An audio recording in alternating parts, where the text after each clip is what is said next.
I'm going to go ahead and get started. If we have more people come in, we'll just have them come in.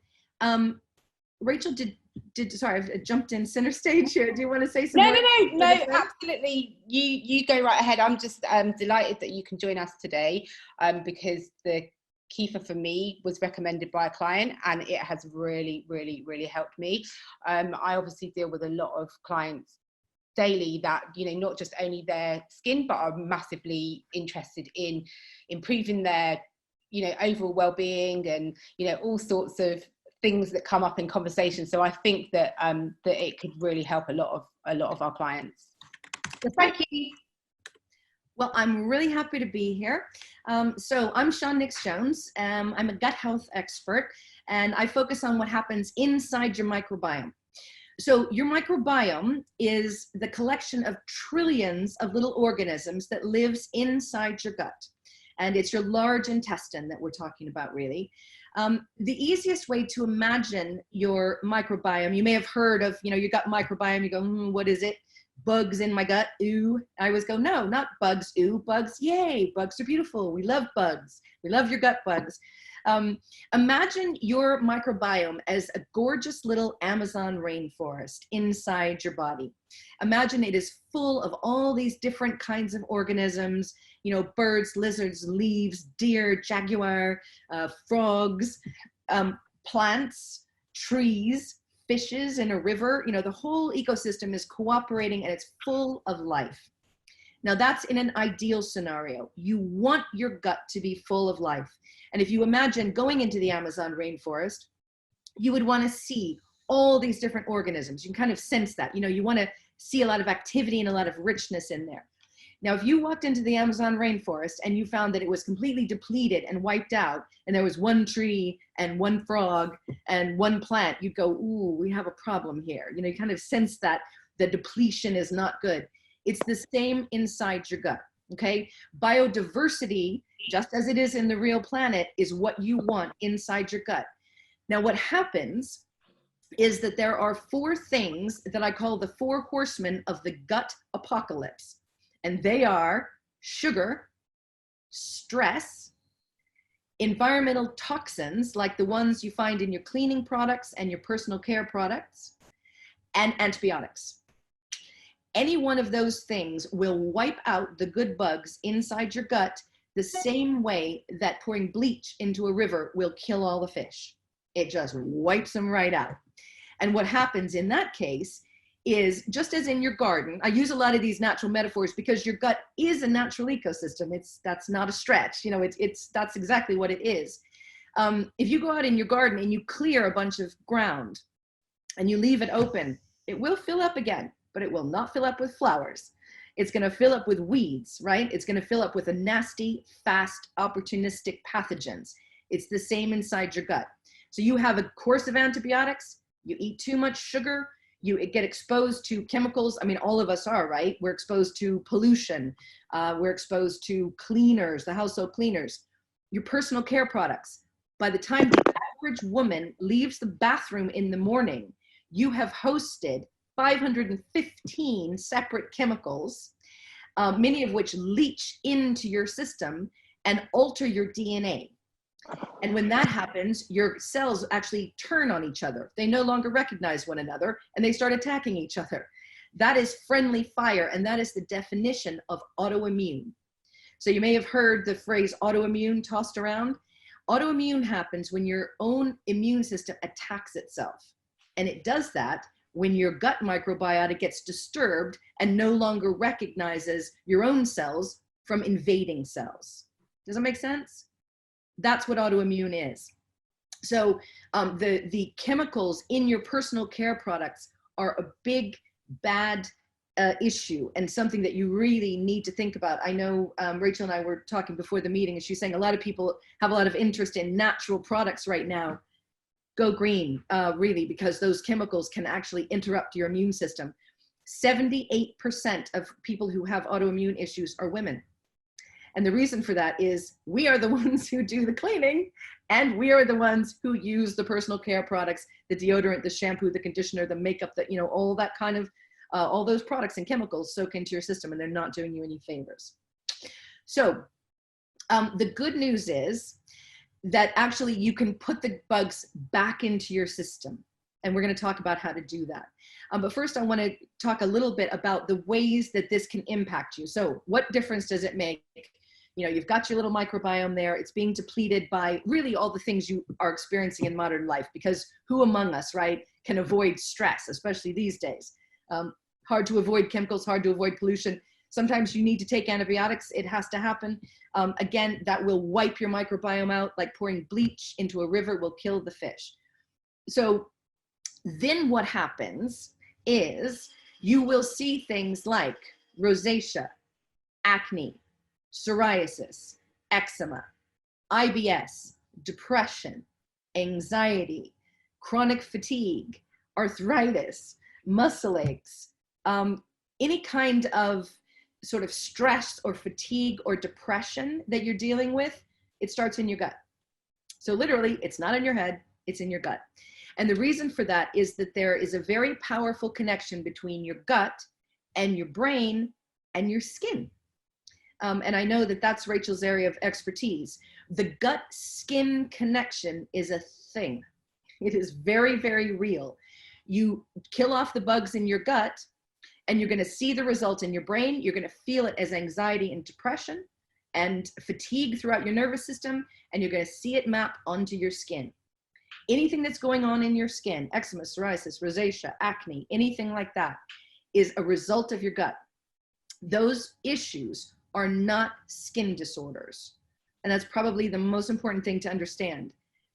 You look at it, it's on your skin, you think it's a skin disorder. It's not. I can tell you right now, there is no topical treatment that will ever resolve acne, rosacea, eczema, or psoriasis, because those things are not skin disorders. They are autoimmune disorders that sit inside the gut. I'm sure if you have any of those issues, you've tried it, right? You've tried the steroids, you've been to the doctors, you've taken all the topical applications. They may calm it for a while, but they don't solve it forever. And they won't, because until you heal your gut, you will never clear your skin, because it's not a skin issue. Yeah. So that's an important thing to understand. Now, we do have a protocol that actually helps resolve the gut. And basically, we'll talk about it in more detail as we go on. You put the good bugs back in the gut with a probiotic. Now, we on the farm here at Chuckling Goat make a goat's milk probiotic called kefir. It is the most diverse probiotic possible because it's natural. It's a natural synergy of a lot of different kinds of strains of bacteria. But you don't just need a probiotic. So you're going to put the bugs in. It's like putting the fish back in the river. Great. But then you've got to feed the fish. So, and this is a further step. You know, everybody kind of knows about probiotics.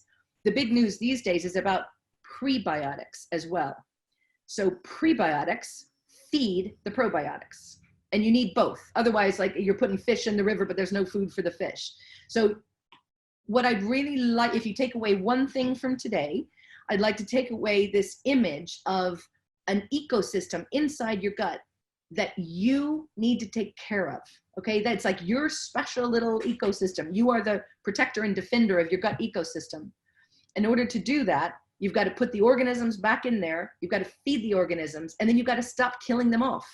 Because if you can drink all the kefir and take all the prebiotics you like, but if you're eating a lot of sugar, you're killing off the good bugs as fast as you put them in. Does that make sense?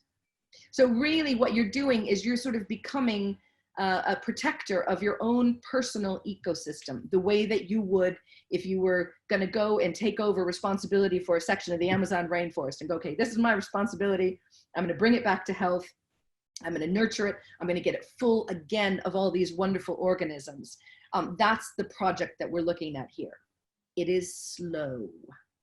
It's right. That's the thing about it. And if I could wave a wand and make it into a fast process, I would. But it is literally, you are replanting, reseeding things inside your gut, and it takes time. It's almost like you've asked me for an apple and I'm handing you an apple seed and saying, here, plant this, water it, and wait for it to grow. It's going to take a whole season. It's like gardening or farming. And frankly, we're not very good at that anymore. You know, we want to take a pill. We want to solve it. We want it quick. We want it instant. Natural healing is slow. But the good news is that it actually deals with a lot of different symptoms, and all the side effects are beneficial. So it's going to help your skin, your mood, your tummy, your hair, your energy level. All these things will improve, just as if you've taken a lot of antibiotics, you've seen them all, you know, go down a vicious spiral where suddenly you're feeling worse, you're getting more infections, your skin is breaking out, your tummy is bad. You know, that's a vicious spiral. When we start to heal the gut, we start to see a virtuous spiral where things get better and better, and all of those symptoms improve together. Does that make sense?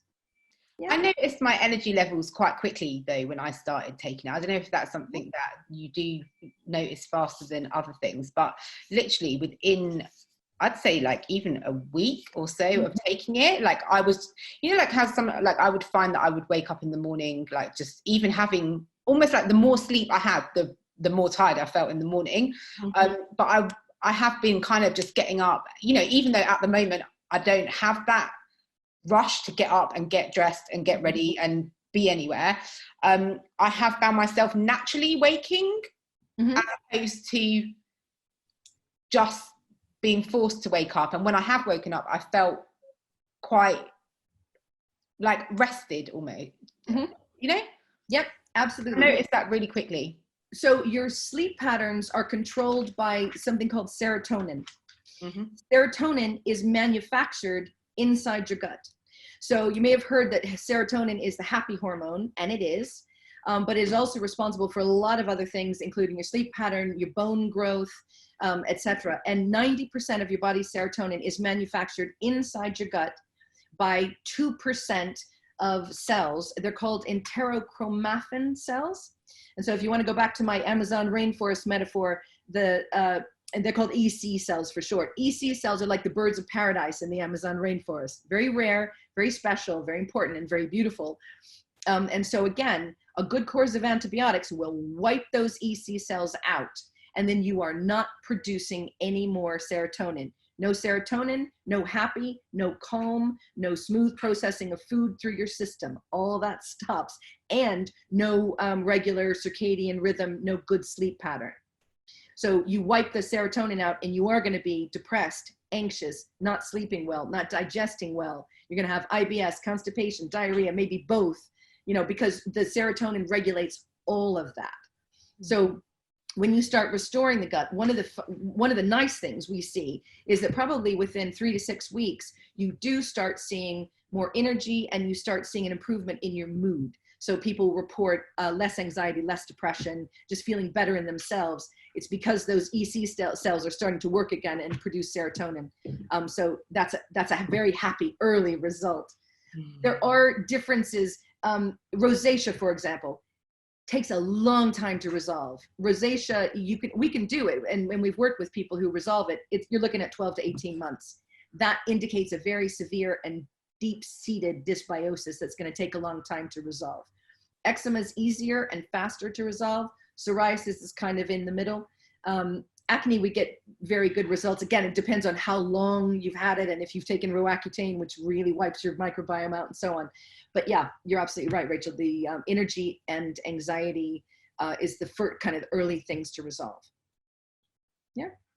Can you see the questions, Shann? Can you see them on your screen? I can, yeah. Yeah, okay. I was going to say, because there's just a couple of questions there.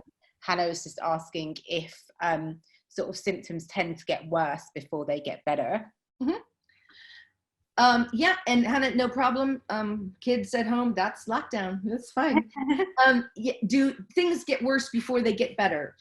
No, they shouldn't. If you start drinking kefir and taking prebiotic and things get worse, you're increasing your dosage too fast. Okay, and this is a really common thing. So what happens, particularly our kefir is super, super strong, and people tend to think like, oh, it's natural, so it's not going to be strong. No, it is super strong, and people will take the full dose straight out of the gate, which is 170 mil, and then whoa, they'll knock their microbiome out of whack because they've added too much too quickly.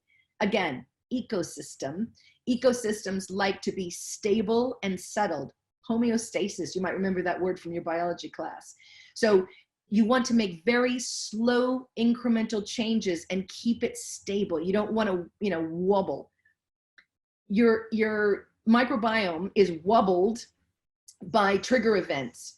you know, an infection, a virus, a course of antibiotics, a hormonal event like puberty, pregnancy, or menopause, a stress event, a bereavement. We hear loads of that. People will say, oh, you know, I lost a loved one and I've had IBS ever since. I've had eczema ever since. I've had, you know, cystic acne ever since. Those trigger events will tilt your microbiotic platform and it will start to roll an autoimmune condition inside your system. Autoimmune has, again, when we're talking about eczema, rosacea, psoriasis, or acne, they're all autoimmune. Autoimmune has 3 components. Number 1, it is genetically predisposed. So you're going to find probably in your family, you've got one side or the other. I would expect mother or father would have eczema, psoriasis, rosacea, IBS, arthritis, diabetes, chronic fatigue, lupus, something like that in your family. Number 2, there's a trigger event. The trigger event will hit you and it will start to roll inside your system. And number 3, gut. There's going to be something, I would anticipate finding food intolerance, pain, bloating, IBS, diarrhea, constipation, because your immune system sits inside your gut. So that's what we see. Those are the 3 items of autoimmune. So sorry, that's a little digression, but when you're fixing your gut, when you're repairing that ecosystem, you want to go slowly, slowly, slowly, gradually. So what we usually suggest is go ahead and start on the 170 ml a day. If anything gets worse instead of better, cut back immediately to 1 tablespoon a day. You go 1 tablespoon a day every day for a week, and then 2 tablespoons a day every day for a week, 3 tablespoons a day every day for a week. And it can take you 6 months, that's fine. But what you don't want to do is tilt your system. So if you are a lot worse, especially if you're taking our kefir, that's an issue. Get in touch with our nutritional therapist. They will coach you through this process. And frankly, this is why I don't sell through stores, because I need to be available to coach my clients through this process. It's not a straightforward process. You know, if you just buy it off the shop and then you take too much and have a detox and you can't talk to anyone about it, that's not good. So I've got a team of nutritional therapists who are on live chat responding in less than a minute from 8 a.m. to 8 p.m. For exactly this reason. Yeah, they're brilliant. Whenever I had any questions right at the beginning, even down to how I opened the bottle, because I left I threw the instructions away, the box, and of course I went to open it and I was like, oh my God, this feels like it's going to explode. And they were literally straight on there, like answering all my questions. Great. Yeah. No, I'm really, really proud of my team. They train quite intensively. They are all everyone who answers the live chat is a qualified nutritional therapist. And so they really know their stuff. But that's an important part of the process because it's not always straightforward. Yeah. All right, let's have a look at another question. So Sasha struggles with bloating. What do you recommend? Bloating is a symptom of dysbiosis. Dysbiosis is damage to the gut microbiome. Yeah. So you eat your food, goes into your, through the process, goes into the large intestine. It is broken down by your gut bugs. That is their job. They break all your food down. If you have wiped them out, again, with stress, antibiotics, sugar, chemicals, and environmental toxins, they're depleted. You don't have enough gut bugs in there to do their job. And so they are going to struggle. And what happens is the food doesn't process through your system smoothly. It sits there and it ferments. And then you get a lot of gas, a lot of wind, a lot of bloating, because basically it's just sitting there going off instead of passing through your system. Ideally, you are having 3 bowel movements a day. That's ideal. And in order to have 3 bowel movements a day, you should be having 30 grams of fiber. So we learned about this from the Russian scientists who at Atlas Biomed. Atlas Biomed make the microbiome test that we offer, and they have amazing scientists, and they've come and trained us on site, and I found it really fascinating. Here's what I learned about fiber from the scientists at Atlas. You know, you hear about fiber, oh, it keeps you regular, blah, blah, blah, and it's kind of boring, and you think of like fibers like prunes and old people, right? No, fiber is really important, and here's why. Ideally, you eat this 30 grams of fiber, which is a lot, by the way, and most of us are only getting 10 to 15 grams. Most adults in the UK are only getting half of what they should get in terms of fiber. The fiber passes through your system. It is not digested. It is indigestible fiber, and it sits at the end of your system. It acts as a filter so that your body is pulling toxins out of everything and putting it into the filter. When that filter is full of toxins, it is released in a bowel movement. You eat more fiber, makes another filter, and the process starts all over. It is a very elegant, closed filtration system, unless you're not eating enough fiber. Oops. And then your body has nowhere to put all those toxins. So it's got to do something. What's it going to do?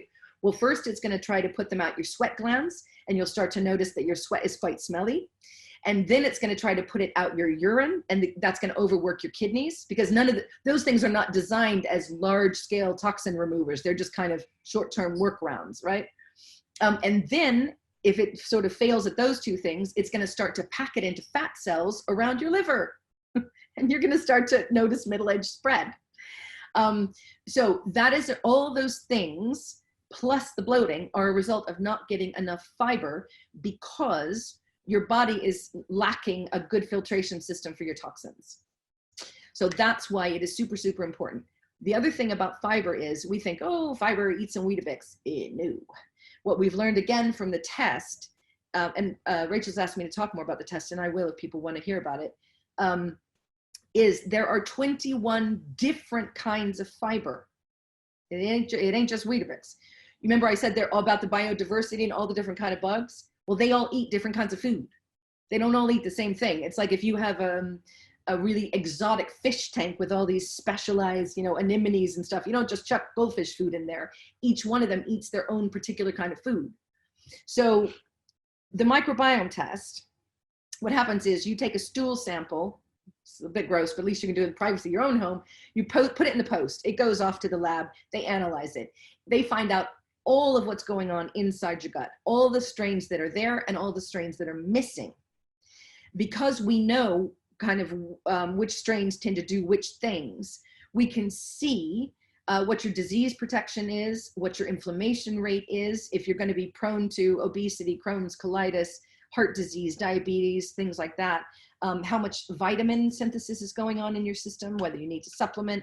We can actually, the science is brilliant. We can actually see what's going on in there. And importantly, what you need to eat in order to boost the bacteria strains that you're missing.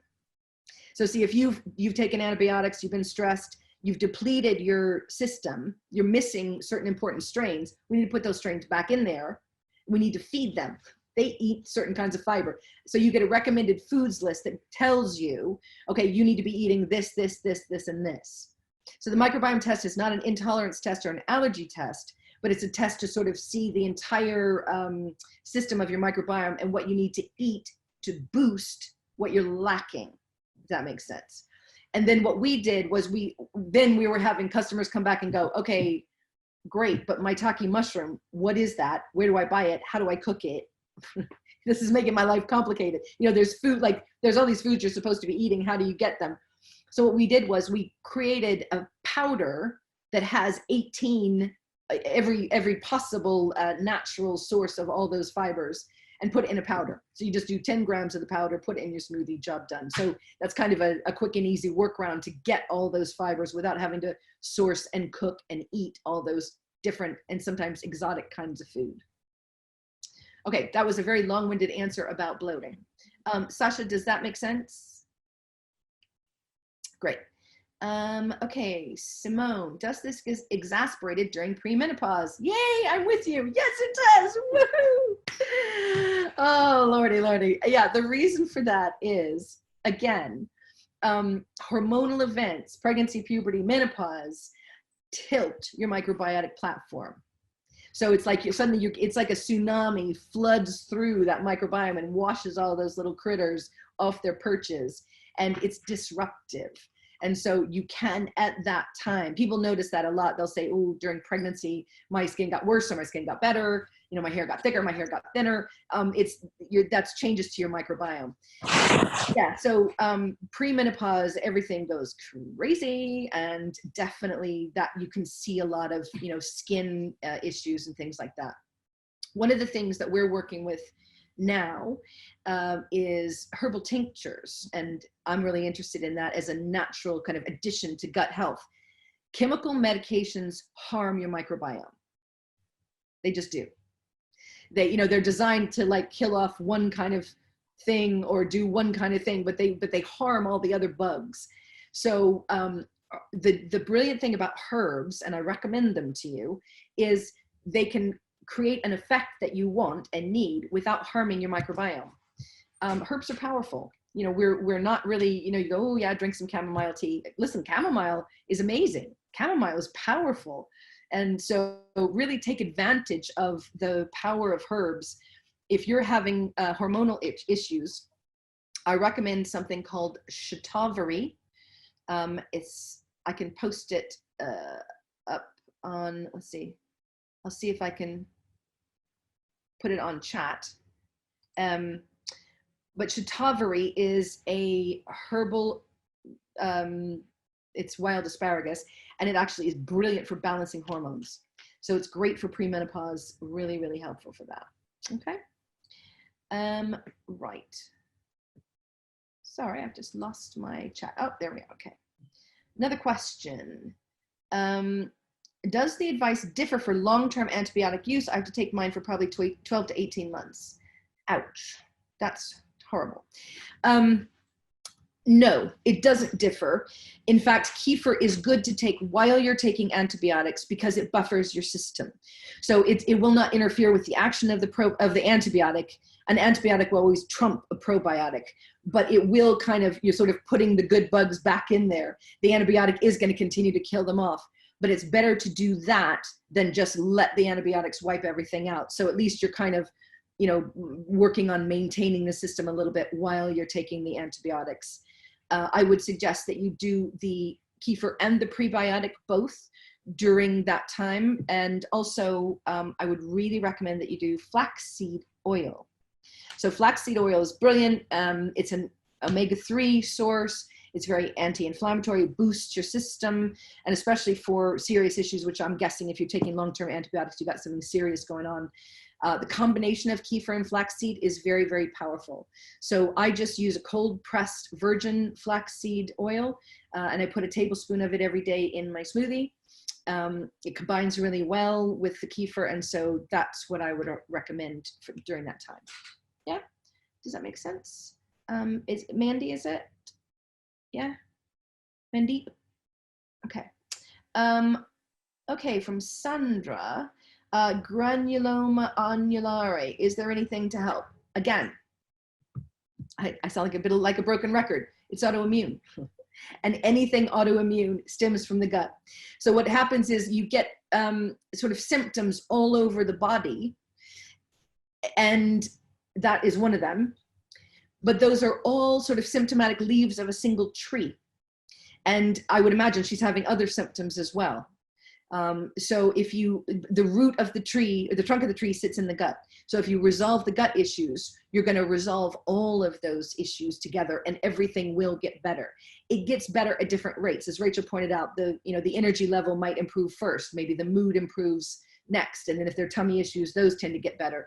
The skin issues then are going to take longer because the skin is sort of the outer periphery of the immune system.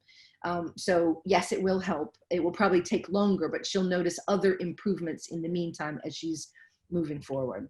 So the thing I love about the natural healing process is all the side effects are beneficial rather than having to go, okay, well, I'm going to take the medication for this, but I'm going to suffer this, this, this, and this. No, all of those things are going to get better. So yeah, it takes a long time, but you're going to notice improvements.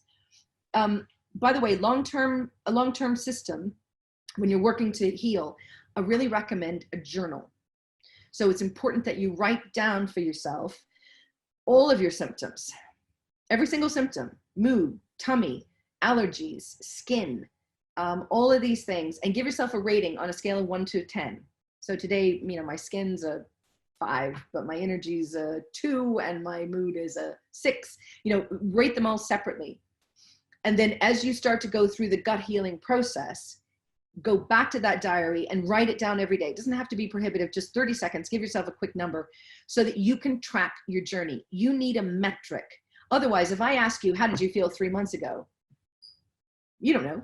I don't know. How do we know? Your brain photoshops backwards. It thinks you that felt then the way you feel now. It's just a weird way our brain, there's no way to sort of accurately keep track of that unless you write it down and then you look and you go, oh, right. 3 months ago, I was at a 2 and now I'm at a 5. Okay, 5's not 10, but damn, it's not 2 either. You know, you need to be able to track your own progress and have a metric underneath you.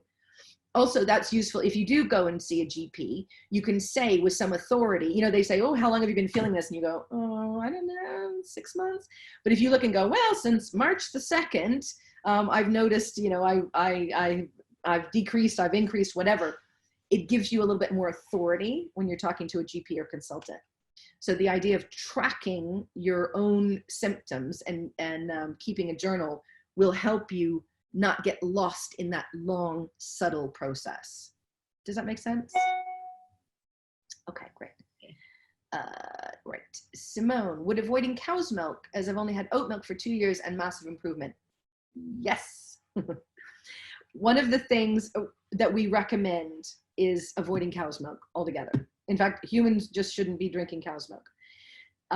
Cow's milk contains the A1 casein, which is extremely allergenic for human beings.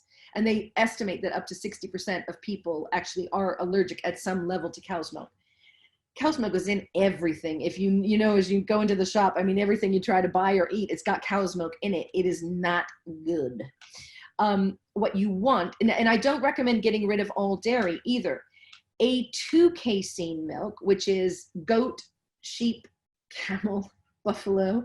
I mean, how much camel milk do we get around here? But if you can get any of those kinds of milk, drink them. Goat's milk particularly, I mean, I would say that, right? But goat's milk is really better than cow's milk in every regard except folic acid.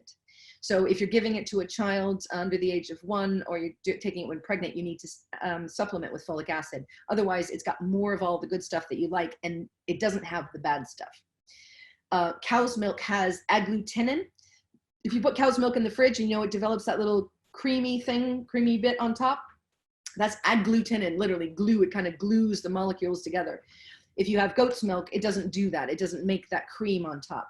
That stickiness is literally in your body what causes mucus. So cow's milk produces mucus. And if you have issues, it's very, very inflammatory for eczema particularly. So if you have sinus issues, mucus issues, lung issues, eczema issues like that, eliminate cow's milk and you may find that life gets a lot better all of a sudden. Oat milk is a good alternative. Rice milk is a good alternative. Almond milk. You know, there's a lot of plant-based milk out there if you're not happy with goat's milk. Give goat's milk a try. There's goat milk, goat butter, goat cheese. You know, you don't have to sort of do without dairy. You can just switch. And most people, if you don't tell them, won't even notice the difference. Can you talk more about the correlation between good gut health and healthy liver? Okay. Again, your liver is an organ that removes toxins from your system. That's its job. So that's why people who drink too much alcohol, for example, get cirrhosis of the liver. So basically, they're just overworking their liver. They just work it to death.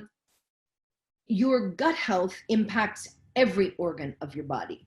So, there's the gut-brain connection, the gut-skin connection, the gut-heart connection, the gut-lung connection. We could go on. But that's because the process is you eat your food, goes into your gut, it gets broken down. It gets broken down into usable molecules. That's the job of your gut bugs. If you imagine that each of those molecules is a nice, regular shape, say it's a rectangle. Say we've broken down our food and now we've got a dopamine molecule. Dopamine is going to make you happy. And now you've got a dopamine receptor up in your brain. And that molecule goes into that receptor and it goes click and it's a nice, perfect fit. And then dopamine is released. Yay, we feel calm and happy. If your gut bugs are damaged, you eat your food and it doesn't process it properly. It doesn't make that nice, smooth shape. And instead, it's wonky. So now your dopamine molecule is wonky and it goes like this. And here's your receptor and it goes clunk, clunk. It doesn't fit. So there's no dopamine. So there's no calm. There's no happy. There's no smooth digestion. Instead, you feel anxious. You feel nervous. So that wonky molecule then collides in, it goes into your gut. Your gut is leaky because literally the joins aren't smooth and there's a hole and that wonky molecule goes out the hole in your gut. It goes into your bloodstream and literally hits the behavioral center of your brain. That's leaky gut. So if your gut is malfunctioning, nothing is being processed properly. All of the building materials for muscle, skin, bone, cell, organ, hormone, neurotransmitter, nothing is working properly. And so you will start to see all these different results happening, and it's slow, but you're just sort of being bombarded with molecules that are improperly shaped. So your body starts to kind of grind. It's like if you don't put the oil in the engine of the car, it kind of, there's compensatory damage in other parts of the system, and you will notice that. So your liver is just the same as any other organ in your body. It is reliant on a healthy gut in order to keep it processing. So as cells die off and need to be replaced, that needs to come from a healthy gut. The gut's not healthy, the liver's not healthy, nothing's healthy, and it's all going to start to break down together. Does that make sense? Yeah? Okay, great. Okay, from Hannah. Following my IBS diagnosis, I was referred to a nutritionist. Okay, pressed too early. I've been following a low, you said low formal, I'm assuming that means Fodmap, diet for about 5 years to help my IBS. How do your products work alongside this, or should I throw that diet out of the window? My concerns are bloating and, meant low Fodmap. Yep, thought so. Okay, my concerns are bloating and acne. Okay, here's the thing about low Fodmap diets. They are a temporary fix. So I'm hoping that you understand a little bit more about how it works. Yeah, microbiome damage, things not functioning properly. So your food you're not functioning properly. Low FODMAP diet eliminates irritants. Now your gut is like, I know I'm mixing my metaphors now, but imagine your gut's like a tiger in a cage, okay? And you're poking it with sticks. And one stick is sugar, and one stick is cow's milk, and one stick is gluten, and one stick is processed food. So you're poking it with all these sticks. Eventually, that tiger is gonna roar back at you. Okay, that's gonna be a problem. If you eliminate those sticks, so get rid of the sugar, get rid of the cow dairy, and then on FODMAP, you're eliminating all of these other irritants as well. The tiger will stop roaring eventually. But here's the thing. The science is in around the low FODMAP diet. Over time, that will decrease the diversity inside your gut. And you understand now why that is. Yeah? Because all of those diverse gut bugs need all of that diverse food in order to thrive and survive. So low FODMAP, you're restricting the number of things that you're eating.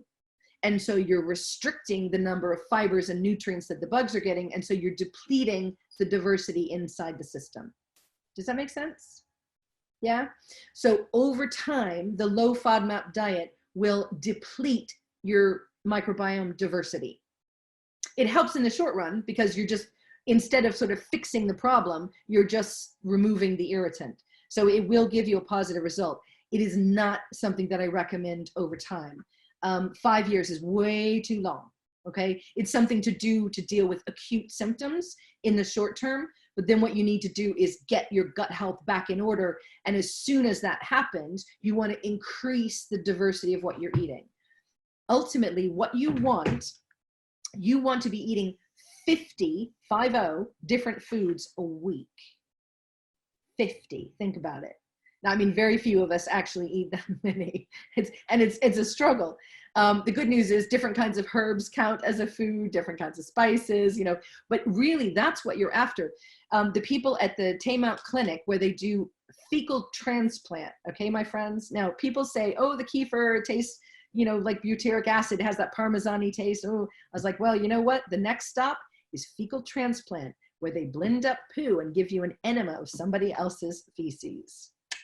So the kefir starts looking pretty good when you consider that's the next stop.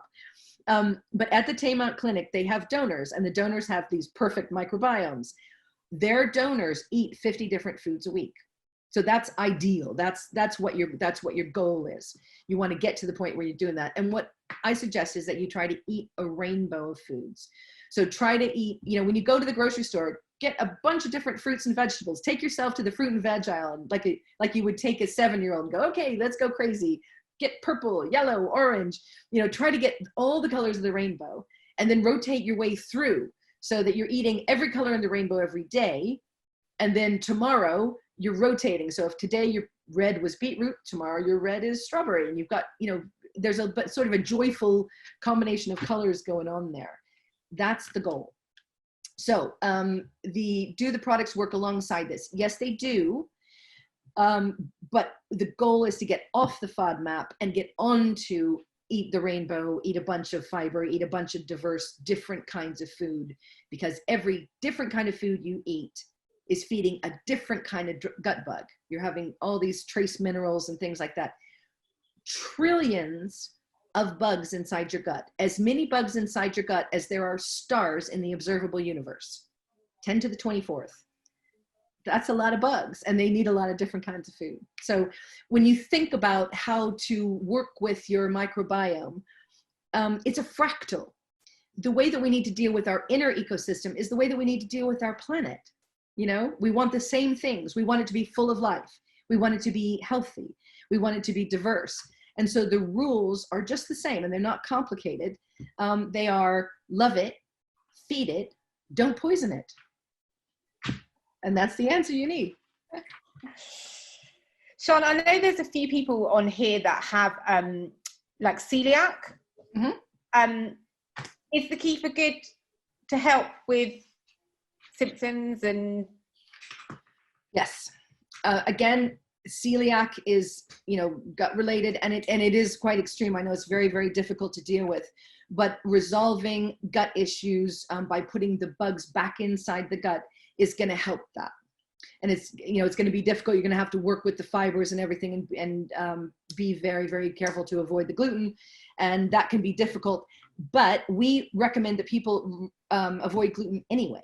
I mean, I'm not celiac, and I'm actually not gluten intolerant, but I try to avoid gluten as much as I can, just because it's not particularly good for your gut.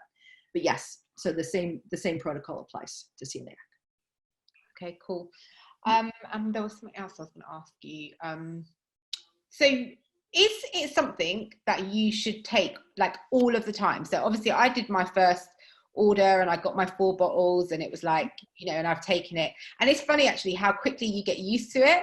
Mm-hmm. Like at first I was like, you know, the taste, like the texture, everything. And now I'm just like, oh. Mm-hmm. So is it something that you would do like an intensive course essentially for a period of time and then go on to like a maintenance, or do you take the same amount forever, or? Mm-hmm. Okay, great question. It's a little bit like saying, how many times should you put oil in your car? Okay. Really, you know, if you continue to use your car and it continues to deal with friction and things like that, and so you need to continue to put oil in it. The gut, the kefir and the prebiotic is essentially the same thing. You are constantly being assaulted. So, you know, you continue to get hit with pollution, chemicals, sugar, antibiotics. Those things are continually depleting your microbiome over time. Mm-hmm. So the only way to push back is to continue to put those good bugs in and continue to put the prebiotic in for the bugs to eat. It is much better. I mean, in an ideal world, yeah, you take it every day. And we do definitely on the farm. We drink the returns, actually. People send their returns back. Kefir doesn't go off, so we drink the returns. Mm-hmm.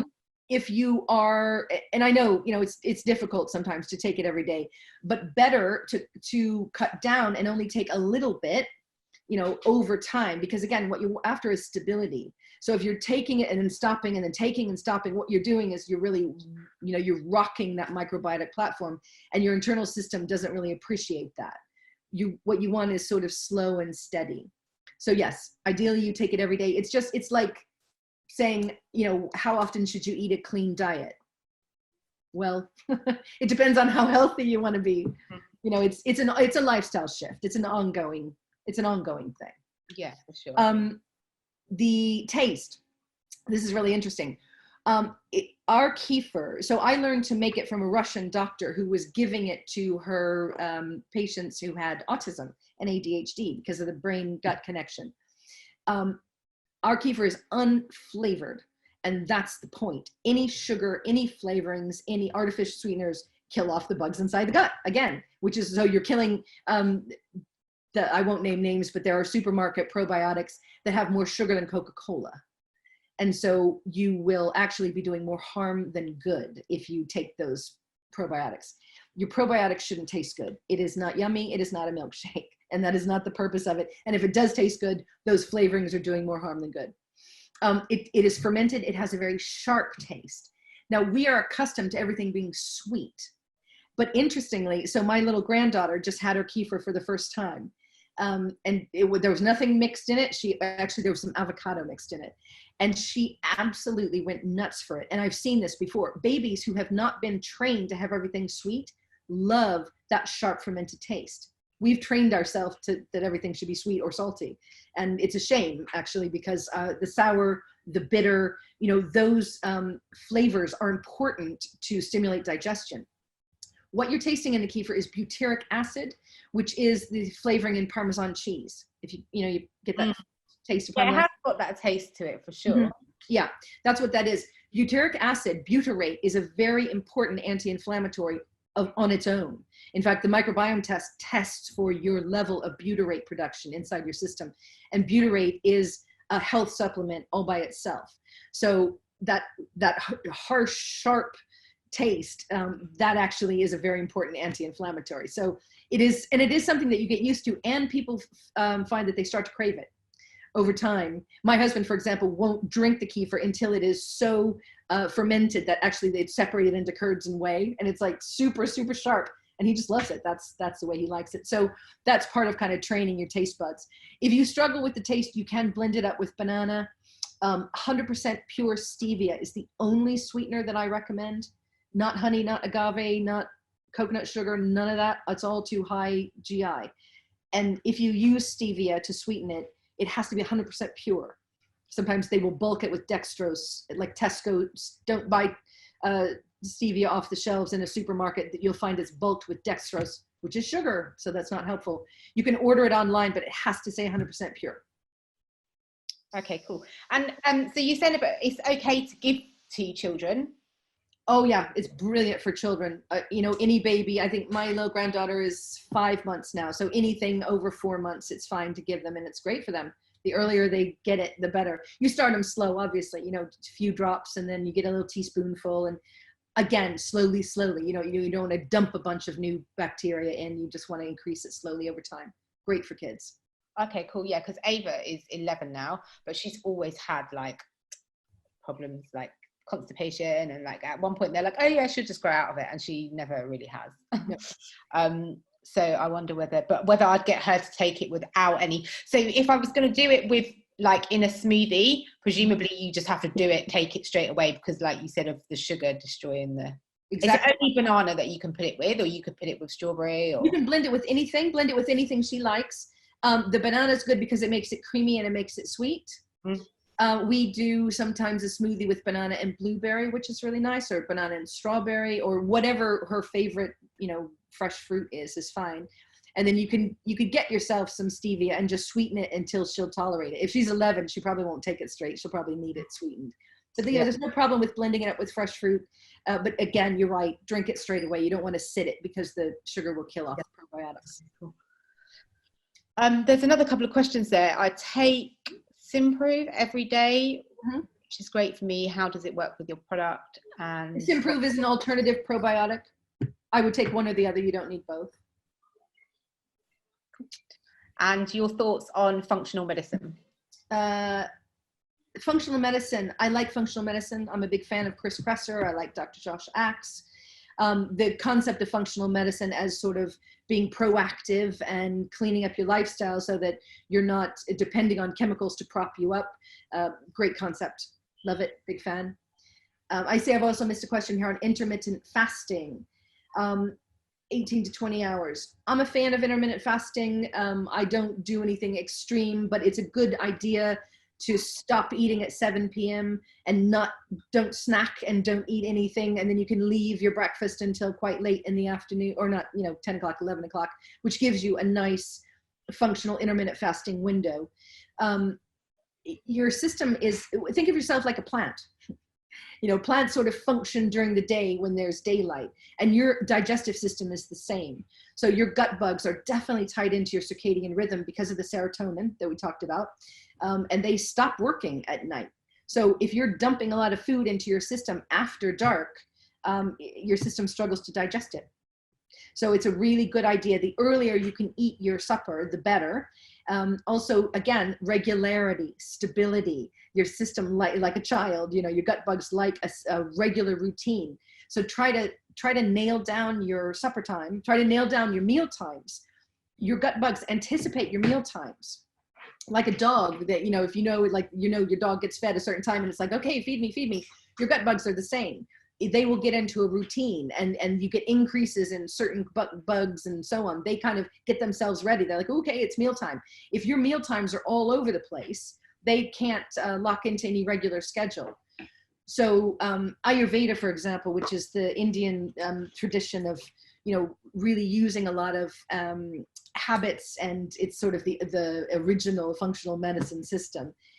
Ayurveda is all about regularizing your schedule. So get a regular bedtime, make it as early as you can. The ideal thing is we go to bed at 10 and we wake up at 6 a.m. Now, I mean, I don't know how many of us are hitting that these days, but that's the goal.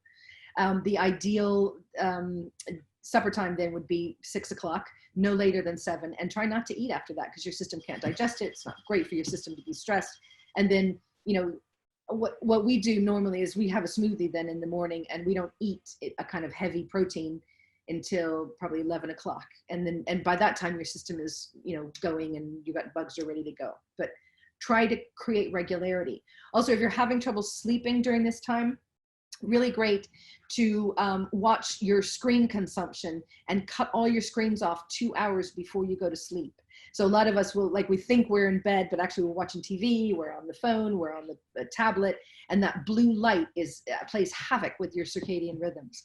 So try to cut your screen off 2 hours before you go to bed, and try to get to bed as early as you can, and then get up, you know, at a reasonable time as well, because otherwise, especially during lockdown, you know, your system kind of, your schedule gets all over the place, and that's not going to help your sleep system, and it's not going to help your mood.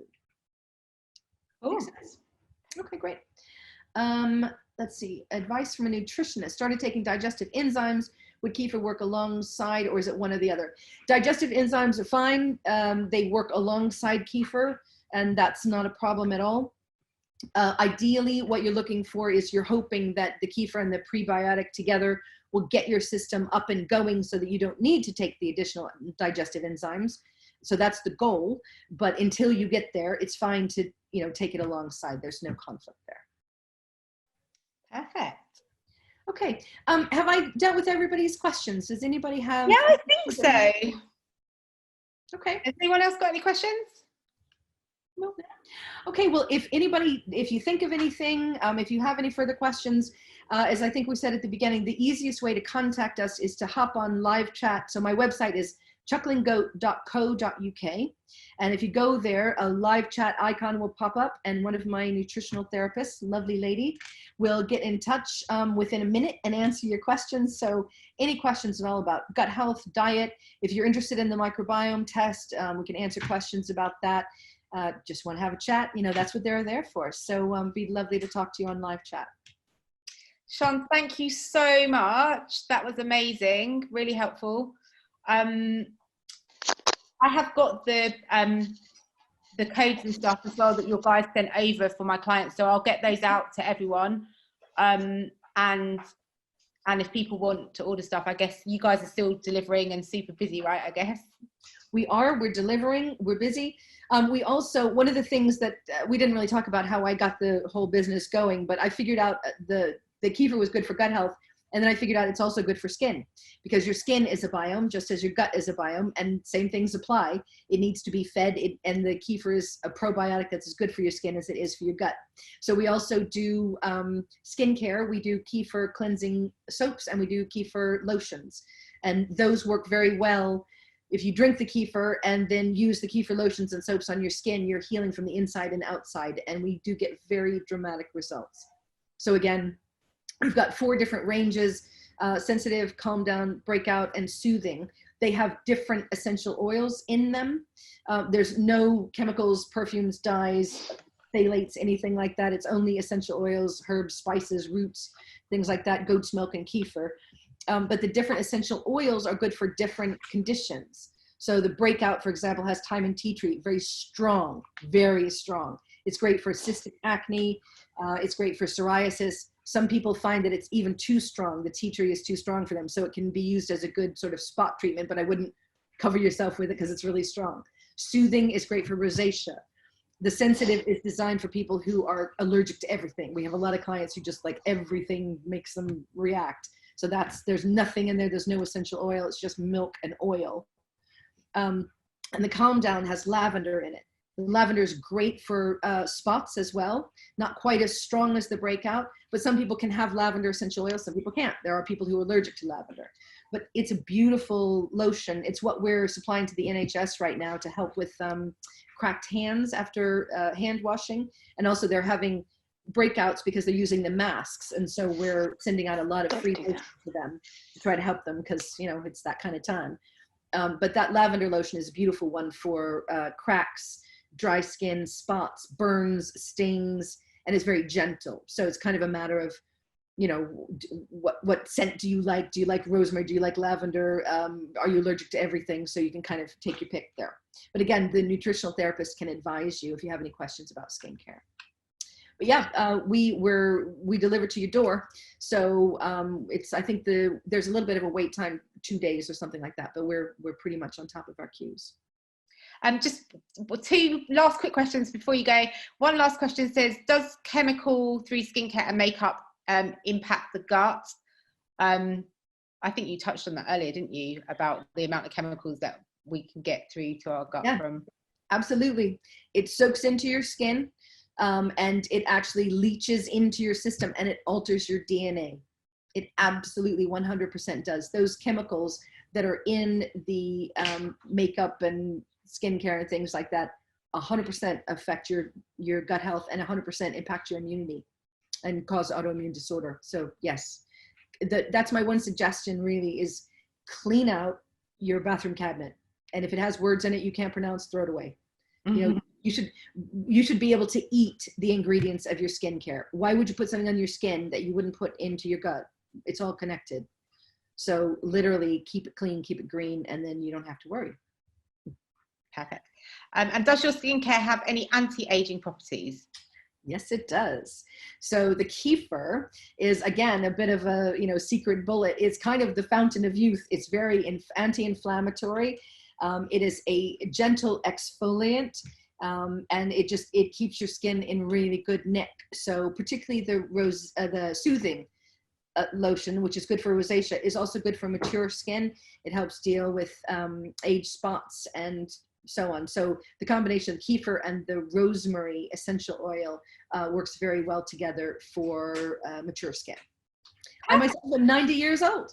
Not really. I am a grandmother though. No, you look great. You look great. Thank you. Shann, thank you so much. It was a pleasure. Lovely to speak with anyone. And if we can answer any more questions, please do let us know. Perfect. Thank you. Thank you so much. Thank you. Have a good day.